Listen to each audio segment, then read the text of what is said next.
ক্রিসমাসের দিনটিকে রঙিন করে তোলার নানা আয়োজন চলছে বিভিন্ন দেশে। ইউক্রেনের লিভিভে কাঠে মোড়া ক্রিসমাস ট্রি ছাড়া ভাবাই যায় না ক্রিসমাসের কথা। শহরের কাঠ শিল্পীদের এখন তাই দারুণ ব্যস্ত সময়।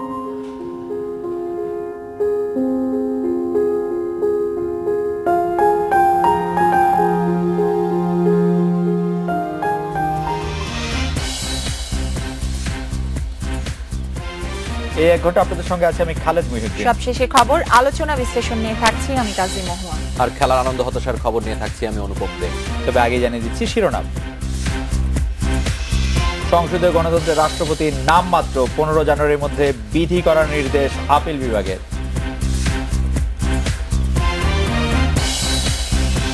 বিএনপির সঙ্গে বৈঠক দিয়ে ইসি গঠনের আলোচনা শুরু, রাষ্ট্রপতির ডাক পেয়েছে আরো 4 দল।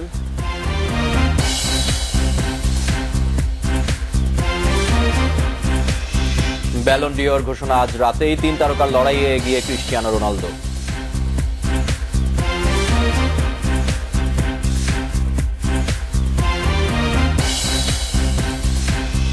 রাত 9টায় বাংলাদেশে আজ মতামত পাঠানোর বিষয়ে রাষ্ট্রপতির সংলাপ। মতামত পাঠাতে পারেন SMS অথবা ফেসবুকে। আপনাদের মতামত জানিয়ে দিচ্ছি সংবাদের পরের অংশে। নিম্ন আদালতের বিচারকের শৃঙ্খলাবিধির গেজেট প্রকাশ করতে হবে না, রাষ্ট্রপতির এমন সিদ্ধান্ত গ্রহণ করেনি আপিল বিভাগ। সংসদীয় গণতন্ত্রের রাষ্ট্রপতির নামমাত্র উল্লেখ করে সরকারকে গেজেট প্রকাশ করতে ফের নির্দেশ দিয়েছে সর্বোচ্চ আদালত। এজন্য সরকারকে 15 জানুয়ারি পর্যন্ত সময় দেওয়া হয়েছে। প্রধান বিচারপতি সহ আপিল বিভাগের 8 বিচারকের পূর্ণাঙ্গ বেঞ্চে সকালে শৃঙ্খলাবিধির গেজেট প্রকাশে দেরির ব্যাখ্যা দিতে হাজির হন আইন মন্ত্রণালয়ের 2 সচিব। শুনানির শুরুতেই অ্যাটর্নি জেনারেল মাহবুবে আলম আদালতকে রাষ্ট্রপতির সিদ্ধান্তের কথা জানান। এ সময় প্রধান বিচারপতি সুরেন্দ্র কুমার সিনহা বলেন, রাষ্ট্রপতির নামমাত্র, সংসদীয় গণতন্ত্রে রাষ্ট্রপতির ক্ষমতা খুবই সীমিত। মন্ত্রণালয় থেকে যা পাঠানো হয় তিনি তাতেই সম্মতি দেন। এ বিষয়ে রাষ্ট্রপতিকে ভুল বোঝানো হয়েছে। আইন সচিব আবু সালেহ মোহাম্মদ জহিরুল হকের কাছে ব্যাখ্যা জানতে চান প্রধান বিচারপতি। আইন সচিব বলেন, আদালত যা নির্দেশ দেবেন তাই মেনে নেবেন। অ্যাটর্নি জেনারেল মাহবুবে আলম সাংবাদিকদের জানান, বিষয়টি 15 জানুয়ারি আবারও আদেশের জন্য কার্যতালিকায় আসবে। আদালত আগামী 15 জানুয়ারিতে এটা শুনানির জন্য ধার্য করেছেন। রাষ্ট্রপতির কাছে যেই সামারিগুলো যায় এগুলো বিভিন্ন মন্ত্রণালয় থেকে উদ্ভূত হয়। সেটাই উনি বলতে চান যে এখানে নিশ্চয়ই মন্ত্রণালয়ের যেই ভাবে গেছে রাষ্ট্রপতি সেভাবেই হয়তো সম্মতি দিয়েছেন। এদিকে আইনমন্ত্রী আনিসুল হক সাংবাদিকদের জানিয়েছেন, রাষ্ট্রপতির সিদ্ধান্তের পর এ বিষয়ে তার কথা বলার এখতিয়ার নেই। মহামান্য রাষ্ট্রপতি এই অধ্যাদেশ এর ব্যাপারে তার বক্তব্য জানিয়েছেন এবং সেটা মাননীয় সুপ্রিম কোর্টে জানানো হয়েছে। মহামান্য রাষ্ট্রের উপরে কথা বলার ক্ষমতা আমার নাই। রোববার রাতে রাষ্ট্রপতি অধস্তন আদালতের বিচারকদের শৃঙ্খলা বিধির গেজেট প্রকাশের প্রয়োজনীয়তা নেই বলে সিদ্ধান্ত জানান। 1999 সালে আপিল বিভাগ মাজদার হোসেন মামলার রায়ে অধস্তন আদালতের বিচারকদের চাকরির শৃঙ্খলা সংক্রান্ত বিধিমালা প্রণয়নের নির্দেশনা দেয়। ওই নির্দেশনা অনুযায়ী খসড়া প্রস্তুত করে আইন মন্ত্রণালয় সুপ্রিম কোর্টে পাঠায়। পরে সেটি রাষ্ট্রপতির কাছে পাঠানো হয়। জানাতুল ফেরদাউস, ইন্ডিপেন্ডেন্ট নিউজ, ঢাকা। আপিল 8 বিচারকের আপিল বেঞ্চ আজকে বলেছে যে রাষ্ট্রপতিকে বিধিমালা নিয়ে ভুল বোঝানো হয়েছে। তারপর বলেছেন, প্রধান বিচারপতি বলেছেন যে পার্লামেন্টারি সিস্টেমে রাষ্ট্রপতি নামমাত্র, যা আপনারা পাঠিয়েছেন তাই করবেন। এই ধরনের রাষ্ট্রপতির ক্ষমতা কতটুকু, এই ধরনের একটা ডিসকাশন আসার পরে সেই বিষয়টাতে আমরা আবার চলে যাচ্ছি কিনা যে আসলে সংসদীয় গণতন্ত্রে রাষ্ট্রপতির কতটুকু ক্ষমতা থাকে এই ধরনের বিষয়গুলোতে। ব্যারিস্টার শফিক আহমেদের সঙ্গে আমার কথা হচ্ছিল। ব্যারিস্টার শফিক আহমেদ সাবেক আইনমন্ত্রী, তিনি বলছেন যে যখন প্রধান বিচারপতি একটি সিদ্ধান্ত দিয়েছেন, সেটি মাজদার হোসেন মামলার রায়, যেটি 1998 সালে 12 ডিসেম্বর দেওয়া হয়েছিল, সেই মামলার রায় অনুযায়ী অধস্তন আদালতের যে বিচারকরা আছেন তাদের কর্ম পদায়ন পদ্ধতি সেগুলি ঠিক করতে হবে।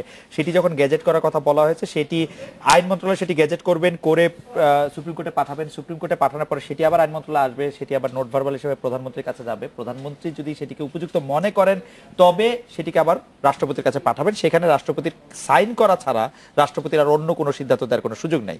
কিন্তু প্রধানমন্ত্রী যদি মনে করেন যে এটি আসলে উপযুক্ত হয়নি, তিনি একটি স্পষ্টীকরণের জন্য সেটি আবার আইন মন্ত্রণালয়ে ফেরত পাঠাতে পারেন। সেটি হচ্ছে স্বাভাবিক প্রক্রিয়া। এখন এই ক্ষেত্রে কিছুটা মনে হচ্ছে যে মহামান্য রাষ্ট্রপতি যেন এইটিকে গেজেট প্রকাশ করতে হবে না বলে যে সিদ্ধান্ত দিলেন, সেই সিদ্ধান্তটি যেন মনে হচ্ছে তার নিজের। আমি এই প্রশ্ন করেছিলাম যে এই সিদ্ধান্তটি তার নিজের হওয়ার কথা না, আসলে এটি মাননীয় প্রধানমন্ত্রীর পরামর্শক্রমে এই সিদ্ধান্তটি নেয়ার কথা। সেক্ষেত্রে কি করতে হবে, তাকে কি সই করতেই হবে কিনা? ব্যারিস্টার শফিক আহমেদের মতে এইরকম একটি ক্ষেত্রে আসলে সই করা ছাড়া রাষ্ট্রপতির আর কোনো কিছু করার আছে বলে সেই ক্ষেত্রে আসলে বিষয়টা এরকম যে প্রধানমন্ত্রীর পরামর্শক্রমে যদি হয়ে থাকে তাহলে প্রধানমন্ত্রীর দপ্তর থেকে কি এটা পাঠানো হয়েছে রাষ্ট্রপতির কাছে যে আমরা গেজেট প্রকাশ করার প্রয়োজন মনে করছি না? আমি এই প্রশ্নটি করেছিলাম, কিন্তু ব্যারিস্টার শফিক আহমেদ বলছেন যে প্রধানমন্ত্রী যদি মনে করতেন যে এটি আসলে গেজেট প্রকাশ করার কোনো প্রয়োজন নেই বলে রাষ্ট্রপতিকে পরামর্শ দেবেন, সেই ক্ষেত্রে ব্যাপারটি নর্মস এরকম নয়। নর্মস হচ্ছে প্রধানমন্ত্রী সেটি আবার আইন মন্ত্রণালয়ে ফেরত পাঠাবেন, যাতে সুপ্রিম কোর্টের কাছে আবার পাঠানো হয় যে বিষয়টি স্পষ্টীকরণের দরকার আছে। সেই ক্ষেত্রে কিছুটা ভুল বোঝাবুঝি হয়েছে বলে ব্যারিস্টার শফিক আহমেদ মনে করছেন। অন্য আরো যে আইন বিশেষজ্ঞ এবং বিচারকদের সঙ্গে আমার কথা হচ্ছিল, সুপ্রিম কোর্টের আপিল বিভাগের একাধিক সিনিয়র বিচারকদের সঙ্গে যে আমার কথা হচ্ছিল, তারা কিন্তু বলেছেন যে এক্ষেত্রে হয়তো অবসরপ্রাপ্ত বিচারক। কিন্তু বিষয়টা একটু স্পষ্ট হওয়ার জন্য যদি আমি বলি, যদি বিষয়টা এই জায়গায় গিয়ে দাঁড়ায় যে প্রধান বিচারপতি বলছেন বা আপিল বিভাগ বলছে যে এই বিষয়ে গেজেট প্রকাশ করতে হবে এবং রাষ্ট্রপতি যিনি রাষ্ট্রের প্রধান তিনি যদি বলেন যে না করতে হবে না, সেই ক্ষেত্রে আসলে সমাধানটা কি হবে? না করতে হবে না মানে সরকার প্রধানের উপরই আসলে সেটি নির্দেশনা থাকে যে সেটি করতে হবে, এবং সরকার প্রধানের সেটি আসলে রাষ্ট্রপতিও সেই সিদ্ধান্ত নেবেন। যদি সরকার প্রধান বিচার বিভাগের সিদ্ধান্ত না মানেন, তো সেই ক্ষেত্রে আসলে কি হবে সেটি বলা আসলে খুবই মুশকিল। নিঃসন্দেহে সংবিধানের সাথে সাংঘর্ষিক কোনো কিছু যদি সুপ্রিম কোর্ট সংবিধানের অভিভাবক হিসেবে বলেন, সরকার প্রধানকে সেটি করতেই হবে, মানে আর কোনো সুযোগ আছে বলে আমি মনে করি না। নতুন নির্বাচন কমিশন গঠন প্রশ্নে রাজনৈতিক দলগুলোর সঙ্গে 18 ডিসেম্বর থেকে আলোচনায় বসছেন রাষ্ট্রপতি মোহাম্মদ আব্দুল হামিদ। প্রথম দফায় বিএনপি, জাতীয় পার্টি সহ 5টি রাজনৈতিক দলকে আলোচনার জন্য বঙ্গভবনে ডাকা হয়েছে। পর্যায়ক্রমে নির্বাচন কমিশনে নিবন্ধিত ও সংসদে প্রতিনিধিত্বকারী অন্য দলকেও আমন্ত্রণ জানানো হবে। নতুন নির্বাচন কমিশন গঠন প্রশ্নে বেশ কিছুদিন ধরেই আলোচনা বিতর্ক চলছে। বিএনপির চেয়ারপারসন খালেদা জিয়াও কয়েক দফা প্রস্তাবনা তুলে ধরেছেন। ওই প্রস্তাবনা বঙ্গভবনেও পাঠানো হয়। সংসদের বিরোধী দল জাতীয় পার্টিও প্রস্তাবনা প্রকাশ করেছে। নতুন কমিশন গঠন প্রশ্নে সোমবার রাষ্ট্রপতি বিভিন্ন রাজনৈতিক দলগুলোর সঙ্গে আলোচনায় বসার সিদ্ধান্ত নেন। রাষ্ট্রপতির প্রেস সচিব জয়নাল আবেদিন জানিয়েছেন, আগামী 18 ডিসেম্বর বিএনপির সঙ্গে আলোচনার মধ্য দিয়ে এই প্রক্রিয়া শুরু হচ্ছে। আলোচনার জন্য বঙ্গভবন থেকে চিঠি পাওয়ার কথা জানিয়ে বিএনপি বলছে এটা গণতন্ত্রের জন্য ইতিবাচক। জাতীয়তাবাদী দল বিএনপিকে আগামী 18 ডিসেম্বর রবিবার বিকাল 4:30টার সময় আমন্ত্রণ জানানো হয়েছে। মহামান্য রাষ্ট্রপতির সচিব সম্পদ গুহ তিনি তার স্বাক্ষরিত চিঠিটা আমরা পাই, সেখানে আলোচনার আমন্ত্রণ জানিয়ে চিঠিটা এসছে। সংসদের প্রধান বিরোধী দল জাতীয় party 20 December, liberal Democratic party বা এলডিপি ও কাদের সিদ্দিকীর কৃষক শ্রমিক জনতা লীগ 21 ডিসেম্বর, জাতীয় সমাজতান্ত্রিক দল জাসদ 22 ডিসেম্বর আলোচনার জন্য বঙ্গভবনে ডাক পেয়েছেন। সংবিধানের এই বিধানটিকে সম্পূর্ণ করার জন্য একটি আইনের কাঠামো করা উচিত এবং আইন যত তাড়াতাড়ি সম্ভব পাশ করা উচিত। সংসদের অধিবেশন যেহেতু এখন শেষ হয়ে গেছে, সামনের সংসদের অধিবেশন আসার আগে পর্যন্ত আর হয়তো এই সংসদের এই আইনটি পাশ করা সম্ভব না হলে, যদি সরকার চান এখনো আইন করে একটা অর্ডিন্যান্সের মাধ্যমে এটাকে চালু করতে পারেন। 2012 সালে রাজনৈতিক দলগুলোর সঙ্গে আলোচনা করেই সার্চ কমিটির মাধ্যমে নির্বাচন কমিশন গঠন করেছিলেন তৎকালীন রাষ্ট্রপতি জিল্লুর রহমান। আগামী ফেব্রুয়ারিতে শেষ হচ্ছে বর্তমান কমিশনের মেয়াদ। Masud Curzon, independent News, Dhaka. নির্বাচন কমিশন গঠনে রাষ্ট্রপতির আলোচনার উদ্যোগকে স্বাগত জানিয়েছে বিএনপি। 18 ডিসেম্বর ইসি পুনর্গঠনে খালেদা জিয়ার 13 দফা প্রস্তাব নিয়ে বঙ্গভবনে যাচ্ছে দলটি। বিএনপির জ্যেষ্ঠ নেতাদের আশা, সব দলের সঙ্গে আলোচনা শেষে গ্রহণযোগ্য কমিশন গঠনে ভূমিকা রাখবেন মহামান্য রাষ্ট্রপতি। এমন একজন ব্যক্তি প্রধান নির্বাচন কমিশনার হবে। BNP chairperson Khaleda Zia EC পুনর্গঠনে 13 দফা প্রস্তাবনা তুলে ধরেন 18 নভেম্বর। সরকারের তরফে সাড়া না পেয়ে এ বিষয়ে আলোচনা করতে বঙ্গভবনে চিঠি দেয় দলটি। 5 ডিসেম্বর খালেদা জিয়ার প্রস্তাবনা পৌঁছে দেন দলের সিনিয়র যুগ্ম মহাসচিব রুহুল কবির রিজভী। এক সপ্তাহ পর রাষ্ট্রপতির পক্ষ থেকে আসে আলোচনায় বসার আমন্ত্রণ। তাতে সাড়া দিয়ে 18 ডিসেম্বর বঙ্গভবনে যাচ্ছেন বিএনপির 10 সদস্যের প্রতিনিধি দল। এটা তো মূলত নির্বাচন কমিশনের গঠনের বিষয়ে আলোচনা, যেটি মহামান্য রাষ্ট্রপতির দপ্তর থেকে যে চিঠিটা আমরা পেয়েছি তার সচিব স্বাক্ষরিত। তো সুতরাং মানে মূল বিষয়টাই তো হচ্ছে নির্বাচন কমিশন গঠন নিয়ে। দলটির জ্যেষ্ঠ নেতারা বলছেন, রাষ্ট্রপতির সঙ্গে আলোচনায় বিএনপি চেয়ারপারসনের দেয়া 13 দফা প্রস্তাবনাই হবে মূল ভিত্তি। বাংলাদেশ জাতীয়তাবাদী দলের পক্ষ থেকে 13 দফা যে প্রস্তাবনাটা দেওয়া হয়েছে সেটাই আলোচনার ভিত্তি হতে পারে। অন্যান্য দল সহ সবার সাথে আলোচনা সাপেক্ষে একটি জাতীয় ঐক্যমতের ভিত্তিতে নিরপেক্ষ, সব বিচারে নিরপেক্ষ এরকম ব্যক্তিদের নিয়ে একটি নির্বাচন কমিশন গঠিত হবে, যেটা সকলের কাছে গ্রহণযোগ্য হবে। নির্বাচন কমিশন গঠন নিয়ে রাজনৈতিক দলগুলোর সঙ্গে রাষ্ট্রপতির এই আলোচনার উদ্যোগকে গণতন্ত্রের জন্য ইতিবাচক হিসেবে দেখছে বিএনপি। Jahanara Parvin, Independent News, Dhaka. সশস্ত্র বাহিনী প্রধানদের দায়িত্বে সর্বোচ্চ মেয়াদ 4 বছর করার প্রস্তাব অনুমোদন করেছে মন্ত্রিসভা। তবে সশস্ত্র বাহিনী প্রধানদের পুনর্নিয়োগের সুযোগ থাকছে না। সকালে সচিবালয়ে মন্ত্রিসভা বৈঠকে প্রতিরক্ষা বাহিনীর প্রধান নিয়োগ, অবসর ও বেতন সংক্রান্ত আইন 2016 অনুমোদন করা হয়। প্রধানমন্ত্রী শেখ হাসিনা এই বৈঠকে সভাপতিত্ব করেন। সশস্ত্র বাহিনী প্রধানদের বেতন জ্যেষ্ঠ সচিব বা মন্ত্রিপরিষদ সচিবের সমান করে 86,000 টাকা করা হয়েছে। মন্ত্রিসভার বৈঠক শেষে মন্ত্রিপরিষদ সচিব মোহাম্মদ শফিউল আলম সাংবাদিকদের এই তথ্য জানান। তিনি বলেন, আইনটি কার্যকর হলে কোনো বাহিনীর প্রধানের বয়স 59 বছর পার হলেও নির্ধারিত 4 বছর দায়িত্ব পালন করতে পারবেন। আর অবসরের পর বাহিনী প্রধানদের সাংবিধানিক পদে নিয়োগের সুযোগও রাখা হয়েছে। রাষ্ট্রপতি এই প্রতিরক্ষা বাহিনীর প্রধানদের নিয়োগদান করবেন। জনস্বার্থে যদি অবসর প্রদান না করা হয় বা বাহিনী প্রধান যদি স্বেচ্ছায় নিজে অবসর গ্রহণ না করেন, তাহলে একসঙ্গে বা বর্ধিতকরণ সহ সর্বমোট নিয়োগ অনুর্ধ্ব হবে 4 বছর। জেলা পরিষদ নির্বাচনে 22 জন প্রার্থী বিনা প্রতিদ্বন্দ্বিতায় চেয়ারম্যান নির্বাচিত হয়েছেন। মনোনয়নপত্র বাছাই শেষে বিকেলে নির্বাচন কমিশন সচিবালয়ের উপসচিব ফরাদ আহমদ খান এই তথ্য জানান। আজ 39 জেলায় 124 জন প্রার্থীকে প্রতীক বরাদ্দ করা হয়েছে। বাকি 22 জেলায় চেয়ারম্যান প্রার্থীদের কোনো প্রতিদ্বন্দ্বী না থাকায় তারা নির্বাচিত বলে বিবেচিত হয়েছেন। নির্বাচিতরা সবাই আওয়ামী লীগ মনোনীত প্রার্থী। এছাড়া সাধারণ সদস্য 139 এবং সংরক্ষিত সদস্য পদে 53 জন বিনা প্রতিদ্বন্দ্বিতায় নির্বাচিত হয়েছেন। নির্বাচনে সাধারণ সদস্য পদে 2985 জন এবং সংরক্ষিত সদস্য পদে 805 জন প্রতিদ্বন্দ্বিতা আছেন। আগামী 28 ডিসেম্বর প্রথমবারের মতো জেলা পরিষদে ভোট অনুষ্ঠিত হবে। সেই ক্ষেত্রে আমরা প্রথম অপশন দিব, আমরা এরকম একটা ব্যবস্থা দিব। আশা করছি যে এবার একটি বিরতি নিচ্ছে।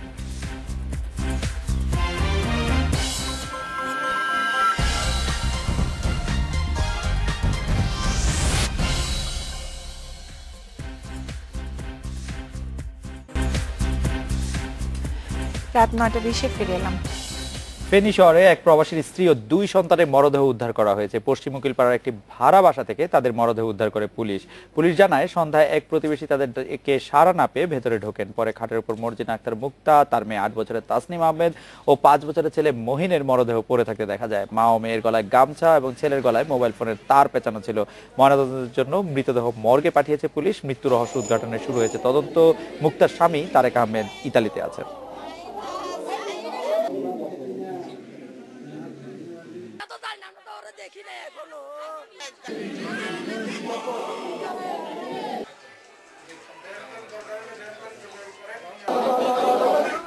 খেলাধুলা খবরের জন্য অনুপম আপনাকে চলে যাচ্ছি। ব্যালন ডিওর নিয়ে 3 তারকা বলছিলেন। হ্যাঁ, 3 তারকার মধ্যে গ্রিজম্যান নতুন তারকা হিসেবে যুক্ত হয়েছেন। এর আগে প্রায় 5-6 বারের মতোই কিন্তু ক্রিস্টিয়ানো রোনালদো এবং লিওনেল মেসি তাদের মধ্যেই ছিল। এখন দেখা যাক যে নতুন তারকার কাছে যায় নাকি মেসি এবং রোনালদোর মধ্যে থাকবে। আমরা খবর পেয়েছি। গতবারও কিন্তু এরকম মানে আশা করা হচ্ছিল, কিন্তু শেষ পর্যন্ত মেসির কাছেই কিন্তু আমি আশা করি না রোনালদো পাক। রোনালদোই হয়তো পাচ্ছে। আর কয়েক ঘন্টা অপেক্ষা করতে হবে, দেখা যাক। আরো কিছু খবর আছে, তবে তার আগে ছোট একটা বিরতি নিয়ে আসছি। ফিরে এসে যা থাকছে আমাদের কাছে।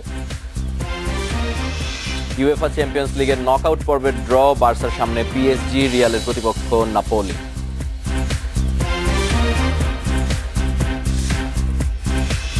ওয়ার্ল্ড হকি লিগের জন্য জোর প্রস্তুতি ফেডারেশনের। চুক্তির মেয়াদ বাড়াতে চান কোচ অলিভার কার্টস।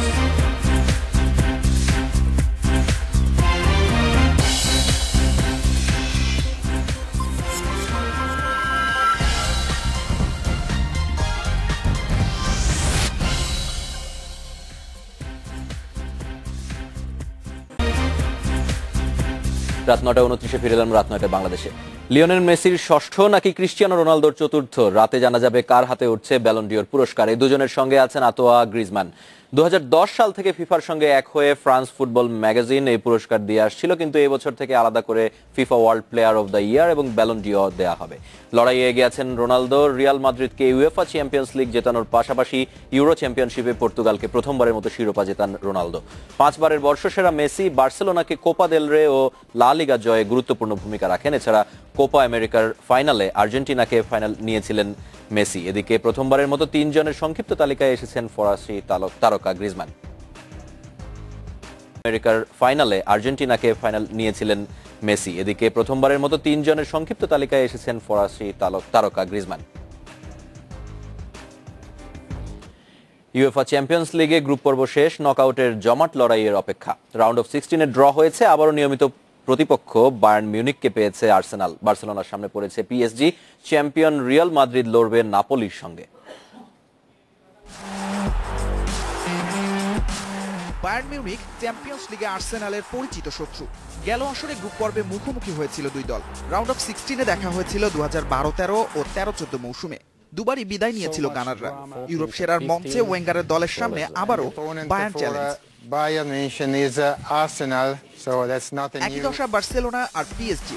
নিয়মিত প্রতিপক্ষ পিএসজির সঙ্গে গেলবার গ্রুপ পর্বে লড়েছিল বার্সা। 2012-13 আর 14-15-তে কোয়ার্টার ফাইনালে খেলেছিল দুই দল। এবার স্প্যানিশ আর ফ্রেঞ্চ চ্যাম্পিয়নদের দেখা হয়ে যাচ্ছে রাউন্ড অফ 16-এ। জিনেদিন জিদানের অধীনে আরও একবার ইউরোপ সেরা হওয়ার মিশনে রিয়াল মাদ্রিদ। নকআউটের প্রথম পর্বে গ্যালাকটিকোরা খেলবে নাপোলির বিপক্ষে। রিয়ালের নগর প্রতিদ্বন্দ্বী আতলেতিকো মাদ্রিদের লড়াইটা বেয়ার লেভারকুসেনের সঙ্গে। এফসি পোর্তো বাধা টপকাতে হবে সেরিয়া চ্যাম্পিয়ন ইউভেন্টাসকে। ইপিএলে খেই হারানো পেপ গার্দিওলার ম্যান সিটির সামনে ফ্রেঞ্চ জায়ান্ট মোনাকো আর ক্লদিও রানিয়েরির লেস্টার সিটি মুখোমুখি হবে সেভিয়ার। রাউন্ড অফ 16-এর প্রথম লেগের খেলা 14-15 এবং 21-22 ফেব্রুয়ারি। 7-8 ও 14-15 মার্চ হবে দ্বিতীয় লেগের খেলা। সাইদ সাদি, ইন্ডিপেন্ডেন্ট নিউজ। ওয়ার্ল্ড হকি লিগের জন্য ক্যাম্প শুরু করেছে বাংলাদেশ দল। এইচএফ কাপ জয়ী দলের সদস্যদের সঙ্গে যোগ দিয়েছেন নতুন 15 জন। নতুনদের সবার থাকছে মূল স্কোয়াডে জায়গা করে নেয়ার সুযোগ। এদিকে ফেডারেশনের সাথে চুক্তির মেয়াদ বাড়াতে চান কোচ অলিভার কার্ডস। হংকং সাফল্য এখনও তরতাজা। 2017-এর মার্চে জিমি চন্দের বড় পরীক্ষা ওয়ার্ল্ড হকি লিগ। পুরনোদের সাথে নতুন করে যোগ দিয়েছেন 15 জন খেলোয়াড়, যাদের নিয়ে চলবে লম্বা সময়ের ক্যাম্প। দলে অপশন বাড়ানোর জন্য নতুনদের ডেকেছেন কোচ। সবার জন্যই খোলা রাখছেন জাতীয় দলের দরজা। প্রতিটি টুর্নামেন্টের আগে নতুন উদ্যমে শুরু করা জরুরি। কিছু নতুন আর এনার্জেটিক খেলোয়াড় দরকার, এজন্যই তাদের ডাকা হয়েছে। ভালো করলে তারা দলে থাকবে। এইচএফ কাপের পর শেষ হয়েছে কোচের সাথে ফেডারেশনের চুক্তির মেয়াদ। অলিভারের ইচ্ছে বাংলাদেশের সাথে কাজ করার, তবে এখনো ফেডারেশন থেকে কোনো সাড়া পাননি। দলের সাথে আমার ভালো বোঝাপড়া গড়ে উঠেছে। একসাথে কাজ করলে দলের ভালো হবে আশা করি। আমি বাংলাদেশের কোচ হিসেবে লম্বা সময় কাজ করতে চাই। অপেক্ষা করছি ফেডারেশন কি করে। আগামী বছর 4 থেকে 12 মার্চ ঢাকায় হবে ওয়ার্ল্ড হকি লিগের দ্বিতীয় রাউন্ড। বাংলাদেশের প্রতিপক্ষ ওমান, ফিজি ও কানাডা। মাঝহারুল ইসলাম, ইন্ডিপেন্ডেন্ট নিউজ, ঢাকা। খেলাধুলার খবরে এই ছিল আমার কাছে। আরো কিছু খবর জানাবেন খালেদ এবং মহুয়া। ধন্যবাদ অনুপম। আমরা পরবর্তী খবরে চলে যাচ্ছি। 71-এ মানবতা বিরোধী অপরাধের মতো গণহত্যার বিচার করতে গিয়ে আর্জেন্টিনাকেও দেশি আন্তর্জাতিক সমালোচনার মুখে পড়তে হয়েছে। এই তথ্য জানিয়েছেন বুয়েনোস আয়ারেস বিশ্ববিদ্যালয়ের অধ্যাপক ও আইন বিশেষজ্ঞ ইরিনে মেসিমিনো। সংকট কাটাতে দুদেশের অভিজ্ঞতা বিনিময়ের উপর জোর দিয়েছেন তিনি। সকালে ঢাকা বিশ্ববিদ্যালয়ের আরসি মজুমদার মিলনায়তনে এই আলোচনায় তিনি এসব কথা বলেন। 71-এর মানবতা বিরোধী অপরাধের বিচারে 2010 সালে গঠন হয় আন্তর্জাতিক অপরাধ ট্রাইব্যুনাল। নিজস্ব আইনে শুরু হয় বিচার কাজ। 27 মামলায় এ পর্যন্ত সাজা পেয়েছেন 51 জন। মৃত্যুদণ্ড দেয়া হয়েছে 28 জনের। ফাঁসি কার্যকর হয়েছে রাজাকার, আলবদর, আল শামসের শীর্ষ পদে থাকা 6 অপরাধীর। আর চূড়ান্ত নিষ্পত্তির অপেক্ষায় 22টি মামলা। ঢাকায় সফরে এসে আর্জেন্টিনার অধ্যাপক ও আইনজীবী ইরিনে মেসিমিনো জানালেন, বাংলাদেশের চেয়ে ভিন্ন প্রেক্ষাপটে 1976 থেকে 1983 সাল পর্যন্ত গণহত্যা চালায় তার দেশের সামরিক সরকার। রাজনৈতিক প্রতিপক্ষের বিরুদ্ধে চালানো সেই গণহত্যার বিচার আজও চলছে। এ ধরনের বিচার কাজে বিদ্যমান বেশ কিছু জটিলতার কথাও তুলে ধরেন ইরিনে মেসিমিনো। আন্তর্জাতিক সমালোচনা সবসময় হতে পারে। দুঃখজনক হলেও সত্যি যে নিজ নিজ আগ্রহের জায়গা ছেড়ে কেউই ভুক্তভোগী দেশটির চোখে ঘটনাকে দেখে না। অভ্যন্তরীণ বাধার মুখে আমরা যতবার পড়েছি তার সঙ্গে কোনো কিছুর তুলনা চলে না। আর বহির্বিশ্ব তো আমাদের পাত্তাই দেয়নি। বিরোধিতা, বাস্তবতা ও সত্য অস্বীকার করাকে বিচার প্রক্রিয়ার অংশ ধরে নিয়ে সবার তৈরি থাকতে হবে। মানবতা বিরোধী অপরাধের বিচারে বাংলাদেশের জনসাধারণের ভূমিকার প্রশংসাও করেন তিনি।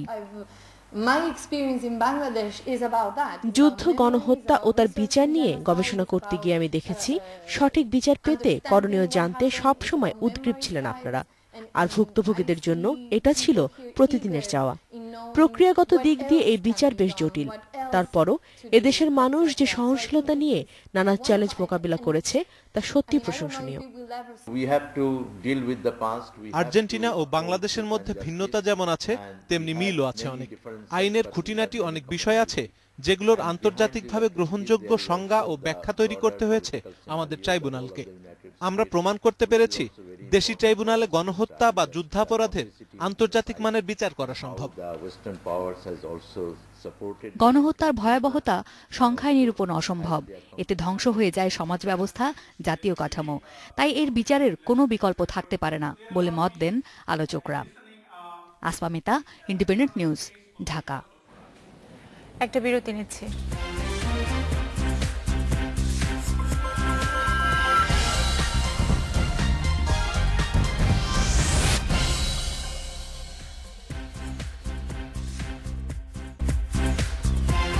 নটা 44 মিনিটে ফিরে এলাম রাত 9টায় বাংলাদেশে। গোবিন্দগঞ্জে অধিগ্রহণ করা সাঁওতালদের জমি শর্ত ভেঙে অন্যদের লিজ দিয়েছে চিনিকল কর্তৃপক্ষ। জমি থেকে তাদের অন্যায়ভাবে উচ্ছেদে জড়িতদের বিচারের আওতায় আনার আশ্বাস দিয়েছেন জাতীয় মানবাধিকার কমিশনের চেয়ারম্যান কাজী রিয়াজুল হক। উচ্ছেদের ঘটনা নিয়ে গোবিন্দগঞ্জে এক গণশুনানিতে এই আশ্বাস দেন তিনি। সাঁওতালদের উচ্ছেদের ঘটনা নিয়ে সকাল 11টার দিকে গোবিন্দগঞ্জের মাদারপুর গির্জায় হয় গণশুনানি।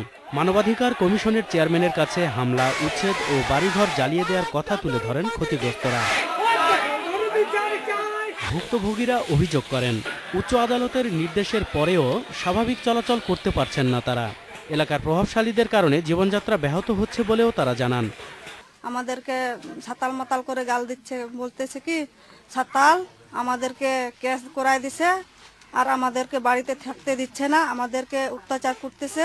বলে ফার্ম তোমার বাবার, ওখানে যেগুলো গাছ আছে ওটা তোমার বাবার। তা আমি বললাম আমার বাবারও না, তোমার বাবারও না। পরে মানবাধিকার কমিশন চেয়ারম্যান বলেন, হামলা ও উচ্ছেদের ঘটনায় সরেজমিন তদন্ত করে আলামত সংগ্রহ করা হয়েছে। এ সংক্রান্ত প্রতিবেদন জাতীয় সংসদের আদিবাসী বিষয়ক ককাসে উপস্থাপন করা হবে। ঘটনার বিচারের আশ্বাসও দেন তিনি। সবার অধিকার সমান, এটা আমাদের সংবিধানের কথা, এটা আমাদের প্রধানমন্ত্রী বিশ্বাস করেন এবং সেটা প্রতিষ্ঠিত করতে চান। কিন্তু দুঃখজনক হলেও সত্য, সেই অধিকারটা আমরা এখনো প্রতিষ্ঠিত করতে পারিনি। গণশুনানিতে বক্তব্য দেন সংসদের আদিবাসী বিষয়ক ককাসের আহ্বায়ক ফজলে হোসেন বাদশাহ। সাঁওতালদের নিরাপত্তা নিশ্চিত করার দাবি জানান আওয়ামী লীগ মহাজোটের শরিক ওয়ার্কার্স পার্টির এই নেতা। যারা জমির অধিকার নিয়ে আন্দোলন করছে, ঘর বাড়ি রক্ষার জন্য আন্দোলন করছে, তাদের আন্দোলন করার অধিকার আছে। সেই অধিকারের স্বীকৃতিও হাইকোর্ট দিয়েছে। গোবিন্দগঞ্জের রংপুর চিনিকলের জমি থেকে গত 6 নভেম্বর সাঁওতালদের উচ্ছেদ করা হয়। এ সময় নিহত হন 3 জন সাঁওতাল। Independent News desk.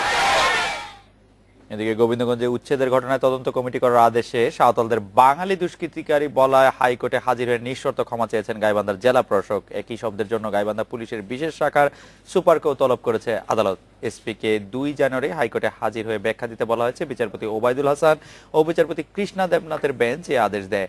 এর আগে 2টি রিট আবেদনের শুনানিতে 6 ডিসেম্বর জেলা প্রশাসককে তলব করে হাইকোর্ট। আদালতে হাজির হয়ে জেলা প্রশাসক বলেন, গাইবান্ধা পুলিশের প্রতিবেদনে এই শব্দটি থাকায় তদন্ত কমিটি গঠনের চিঠিতেও অসাবধানতাবশত তা লেখা হয়েছে।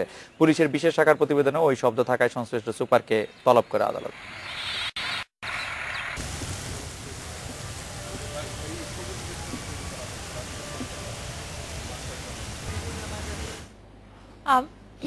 রাষ্ট্রপতির সংলাপ এ বিষয়ে আপনাদের মতামত জানতে চেয়েছিলাম। জনি বলছেন, সংলাপ তখনই সার্থক হবে যখন রাষ্ট্রপতি নিরপেক্ষ ইসি গঠন করবেন এবং সব দলের অংশগ্রহণে নির্বাচন হবে।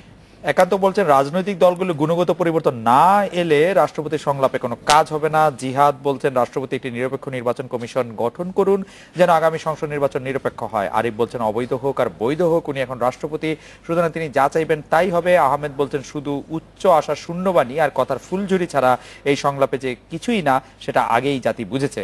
রাহিব বলছেন, নিরপেক্ষ সরকারের অধীনে সুস্থ নির্বাচনের জন্য হলেও একটি সুষ্ঠু সংলাপ করা দরকার। হামিদ বলছেন, নিরপেক্ষ সংলাপ করার আগে রাষ্ট্রপতিকে নিরপেক্ষ হতে হবে। কুতুব বলছেন, নির্বাচনকালীন সংকট থেকে মুক্তি পেতে হলে 2 দলের অংশগ্রহণে একটি সুষ্ঠু সংলাপের প্রয়োজন। লতিফ বলছেন, বিরোধী দল সংলাপে অংশগ্রহণ করতে না চাইলে রাষ্ট্রপতি বা সরকার দলের কি করার আছে। আকলাস বলছেন, জনগণের জন্য হলেও 2 দলের উচিত সংলাপে বসা এবং দেশের কল্যাণের কথা চিন্তা করা। অনুপম, এই প্রথম একটি ব্যাপারে আমরা দেখছি যে মহামান্য রাষ্ট্রপতির এই আহ্বানে তিনি বিএনপি সহ অন্য আরো 5টি দলকে যখন সংলাপের জন্য আহ্বান জানিয়েছেন, এই বিষয়টিকে সবাই আসলে স্বাগত জানিয়েছেন। আমি এই প্রথম একটি অভাব আসলে এক ধরনের অনুভব করছি, কেউ রাষ্ট্রপতির এটিকে সমালোচনা করছেন না যে রাষ্ট্রপতি কেন এটি ডাকলেন বা এটি ডেকে আসলে কিছু হবে না। একজন দর্শক অবশ্য বলেছেন যে দেখে কিছু হবে না, কিন্তু যারা রাজনৈতিক বিশ্লেষক আছেন তারা কিন্তু বলছেন যে এই সংলাপের উদ্যোগটি বা রাষ্ট্রপতি যে বিএনপির একটি প্রস্তাবে আহ্বানে সাড়া দিয়ে বা ইসি পুনর্গঠনের জন্য সবগুলি রাজনৈতিক দলের সাথে কথা বলতে চাইছেন, সেটি নিঃসন্দেহে একটি ভালো উদ্যোগ। মানে এই প্রথম আমি দেখলাম যে এটি নিয়ে আসলে কোনো ডিসপিউট হয়নি, তবে আমরা প্রাণপণে চেষ্টা করে যাচ্ছি কেউ না কেউ যাতে বিষয়টিকে বিতর্কিত করে তোলে। যাই হোক, আমরা দর্শকদের ধন্যবাদ জানাতে চাই যে তারা অনেক মতামত পাঠিয়েছেন। ইউক্রেনের অন্যান্য অঞ্চলের মতো লিভিভে চলছে নতুন বছরকে বরণের প্রস্তুতি। উৎসবকে রাঙিয়ে দিতে ব্যস্ত হয়ে পড়েছেন শহরের কাঁচ শিল্পের সাথে সংশ্লিষ্টরা। কাঁচে মোড়া ক্রিসমাস ট্রি ছাড়া এই শহরে কোনো উৎসবের কথা ভাবাই যায় না। ইউক্রেনের লিভিভের এই গ্লাস ফ্যাক্টরিতে দম ফেলার সময় নেই কারিগরদের। কাঁচকে আগুনে পুড়িয়ে গলিয়ে দেয়া হচ্ছে কাঙ্ক্ষিত আকার, এরপর তাদের দেয়া হচ্ছে মনোমুগ্ধকর নানা রং।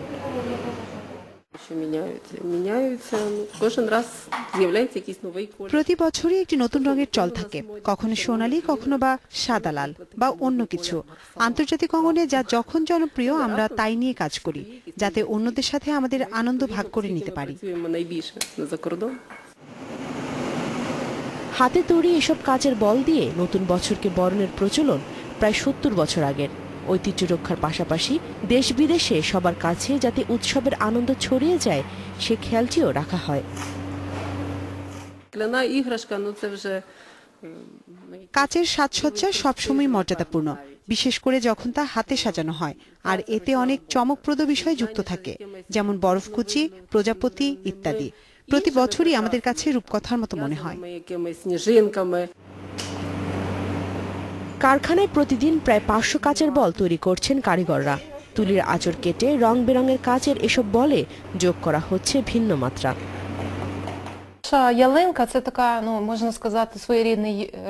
নতুন বছর বরণ করার জন্য ক্রিসমাসের মতো গাছের গায়ে কাঁচ দিয়ে সাজানো আমাদের পরিবারের ঐতিহ্য। প্রতিটি সাজসজ্জাতেই থাকে স্মৃতি ও ইতিহাসের মিশ্রণ। পরিবারের সবার সাথে যখন আমরা কাঁচে মোড়া গাছের সামনে দাঁড়াই, তখন তা আমাদের স্মৃতিকাতর করে তোলে। গোটা বিশ্ব 1 জানুয়ারি নতুন বছরকে স্বাগত জানালেও ইউক্রেনে জর্জিয়ান ক্যালেন্ডার অনুযায়ী জানুয়ারি 7 তারিখ নতুন বছরকে বরণ করেন সেখানকার বাসিন্দারা। Nusrat Jerin, Independent News. এই ছিল রাত 9টায় বাংলাদেশের আয়োজনে।